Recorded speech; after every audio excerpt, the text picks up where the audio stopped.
All right, hello, and welcome to our next fast recap for Unit 3, AOS 2. We're going to go as quick as possible. This one's 34 slides long. If we can hit this under 10 minutes, that would be insane. It's not going to happen. Let's go.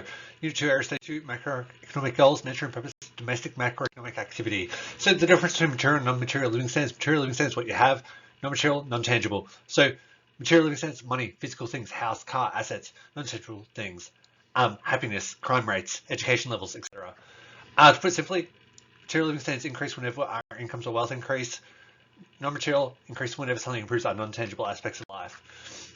We've got the circular flow model of income, basically how households and businesses interact. Households supply resources to businesses. Businesses give them an income for that. We spend our income, but we also do other things like save. Some of it goes to tax, some goes to import spending. These things are known as leakages because money either leaving our economy or not being used for current consumption.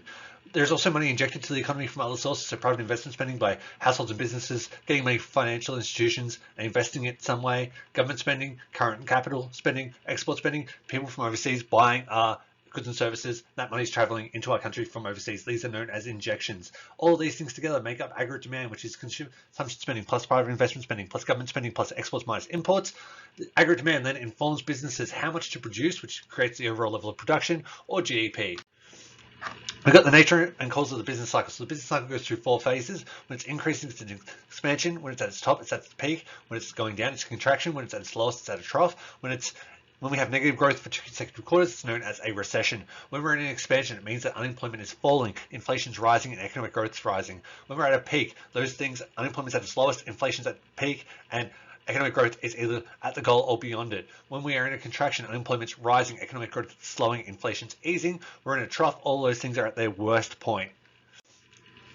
So aggregate demand is all about overall consumption spending, total spending in an economy. So you can generalize these things to your point of view. Any factors which impact businesses will also impact private investment spending.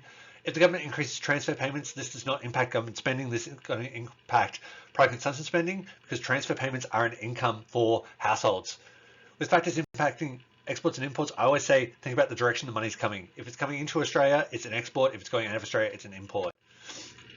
The aggregate demand curve looks exactly the same as a normal demand curve. Shifts by mostly normal things. Just anything that would increase spending overall in an economy is going to shift the demand curve. You only have to worry about favorable shifts, which is to the right, unfavorable shifts, which is to the left. Aggregate supply is the total value of all goods and services produced in an economy over a period of time.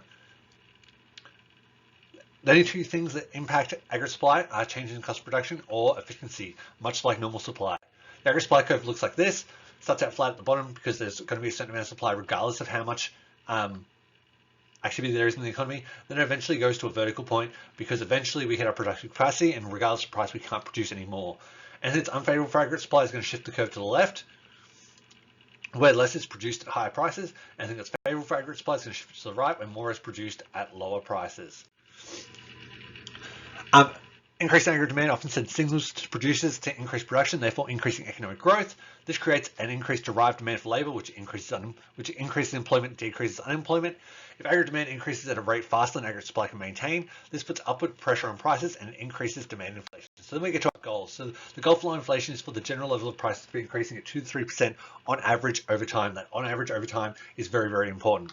So the CPI measures this. This is a hypothetical basket of goods and services. Headline inflation is the standard measurement where it compares the prices to a base year to work out how much they've increased. The underlying inflation rate removes volatile events which could overstate the overall inflation rate. This is really important right now when our inflation rate's at 3.8% and the underlying inflation rate's around 1.6%. So to calculate inflation, so if we had CPI 1 year was equal to 100, in year 2 it's 110. We do year 2, take away year 1, over year 1 times 100. So 110 minus 100 over 100, 10 over 100 times 100 equals 10%. Bang, bang, bang. So then we've got cause of demand inflation. When demand increases faster than supply, we're going to have demand inflation because shortages lead consumers to bid up prices. Cost inflation is whenever businesses have a high cost of production and they pass it on to consumers through higher prices. Demand inflation makes up around 70% of the overall inflation figure. So high inflation leads to low-income households being worse off, increased rates of savings because people don't want to pay higher prices, they're going to wait for prices to fall, decrease in international competitiveness because we're now more expensive compared to trading partners, and wealthy households being slightly better off because their investments are worth more. Then we've got the goal of strong and stable economic growth, which is the highest growth rate possible without causing unnecessary inflationary, environmental, or external pressures, usually measured at a rate of 3 to 3.5% real GDP growth per annum. Real GDP is the same thing with inflation taken away to give a more accurate representation of if we've grown overall, because otherwise we could be producing the exact same amount, it just costs more because of inflation.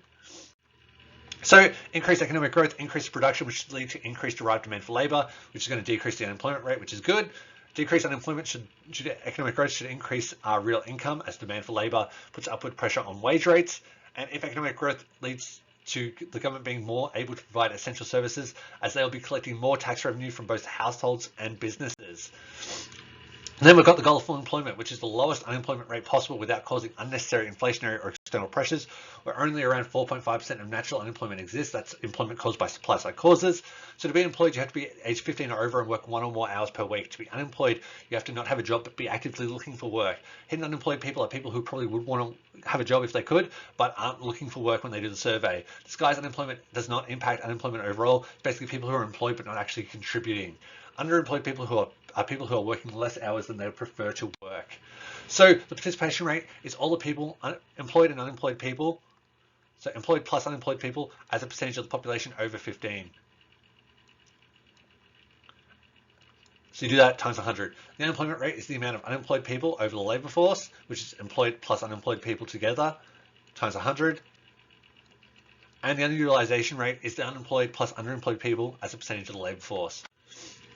So we've got some types and causes of unemployment. So cyclical unemployment is affected by fluctuations in the business cycle. So essentially, when we're in an expansion, unemployment's going down. When we're in a contraction, unemployment's going up. Natural unemployment's caused by structural causes, so supply side causes. So we've got structural unemployment, business closing down, replacing work with technology, offshoring, etc. Frictional unemployment is just the time between finishing one job and starting the next. Seasonal unemployment is when it's caused at the same time each year. Shopping centres, ski lift operators, lifeguards, etc. Hardcore unemployment is when you've been unemployed for a long time, become disheartened and stop looking for work actively.